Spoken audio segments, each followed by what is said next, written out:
in the cold dawn of northern Europe. When the clash of pikes and the thunder of muskets echoed across muddy fields, one man rose above king's generals and mercenaries. Like a man who would come to be remembered as the Lion of the North, his name was Gustavus Adolphus of Sweden, a monarch whose genius for war transformed not only the fate of his kingdom, but also the very nature of European warfare. His battles were not mere struggles for power. They were calculated demonstrations of tactical brilliance, where discipline, innovation, and audacity reshaped the art of war. As Geoffrey Parker, in the Military Revolution, observes, the transformation of European warfare in the 17th century owed more to Gustavus Adolphus than to any other single commander. Tonight, we unravel the campaigns that turned a relatively modest Scandinavian kingdom into the terror of Europe, where Gustavus stood at the heart of some of the most decisive encounters of the 30 Years' War. Stay with me until the very end, because what you're about to hear is not simply history, it is the anatomy of strategy, the blueprint of how one man changed battle forever. The story of Gustavus Adolphus begins not on the battlefield, but in the throne room of a troubled Sweden. When he inherited the crown in 1611 at just 16 years old, his nation was fractured and its enemies many. Denmark to the west, Poland to the south, Russia to the east. Yet the young king was no ordinary monarch. He immersed himself in military science, studying the evolving doctrines of Europe while dreaming of elevating Sweden to a great power. Historian Michael Roberts, in his landmark study, Gustavus Adolphus, A History of Sweden, 1611 a 1632. Emphasis that Gustavus was as much a reformer as a warrior, reshaping the structure of his army before ever testing it in the field. He introduced standardized regiments, lighter artillery, and most importantly, a balance of firepower and mobility that broke away from the rigid squares and ponderous tercios of Spain and Austria. Two men accustomed to the suffocating mass of pike formations, his new style felt revolutionary. When he faced Russia in the Ingrian War, and later the Poles under the brilliant hitman Stanisław Konik, Gustavus tested his innovations in real combat. He quickly learned the strengths and limits of his system, adapting with every engagement. Yet it was not until the 30 Years' War Europe, this cataclysmic conflict between Catholic and Protestant powers, that Gustavus truly unleashed his vision of war upon the continent.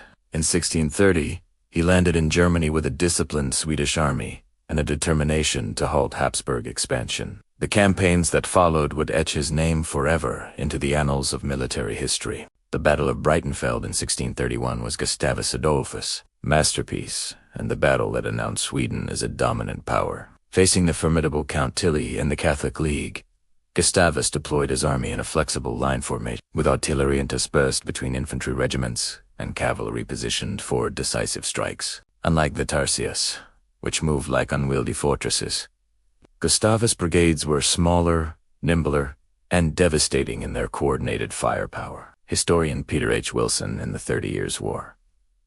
Europe's tragedy calls Breitenfeld the most significant Protestant victory of the war, achieved not by chance, but by the deliberate application of new methods of war. In a single day, Gustavus broke the myth of Habsburg invincibility and gave Protestant Europe hope. The victory was not just tactical, it was psychological. It sent shockwaves across Europe, proving that innovation could topple tradition. If you're enjoying this journey through history's great battles, make sure to subscribe right now to Vertex of Time. Here, we don't just tell stories, we bring you into the minds of generals, kings, and warriors who shaped the world. So hit that subscribe button and join the ranks of those who crave history at its most epic. Following Breitenfeld, Gustavus pressed his campaign deeper into Germany, and his legend grew with each march. His armies seized strongholds, liberated territories, and inspired. Yet his greatest challenge came in 1632 at the Battle of Lützen. On that cold November morning, Gustavus faced the seasoned commander Wallenstein, whose forces were entrenched and prepared. Despite thick fog and brutal resistance, Gustavus ordered relentless assaults. His cavalry maneuvers shattered enemy lines, and his infantry's coordinated volleys demonstrated once again the power of his flexible system. But victory came at a price. In the chaos of battle, Gustavus was struck down, his body riddled with bullets. His death robbed Sweden of its greatest king. Yet his men, fueled by rage and loyalty, carried the field, securing a Protestant victory. Historian se uban Wedgwood in the 30 Years' War writes, Gustavus died, but his methods lived. The lion was gone, but his roar echoed in every army that followed. The legacy of Gustavus Adolphus cannot be confined to his victories alone.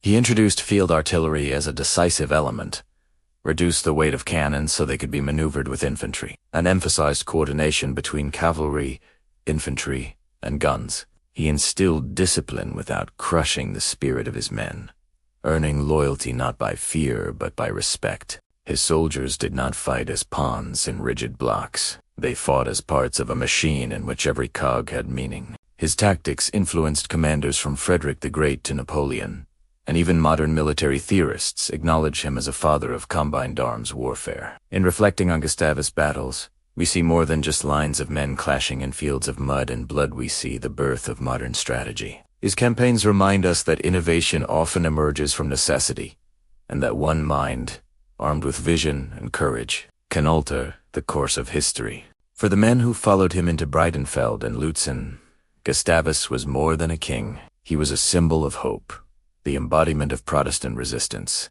and the architect of victory against impossible odds. So the next time you think of Sweden, don't just imagine cold forests and icy lakes. Remember the Lion of the North, whose roar changed the balance of Europe, whose strategies redefined war, and whose death on the battlefield immortalized him as one of history's greatest warrior kings. Gustavus Adolphus showed the world that the art of war belongs not to tradition but to innovation, and that courage coupled with vision can make a kingdom mighty enough to challenge empires. Because, in the end, battles are not merely won by swords or muskets, they are won in the mind of the commander who dares to see war differently.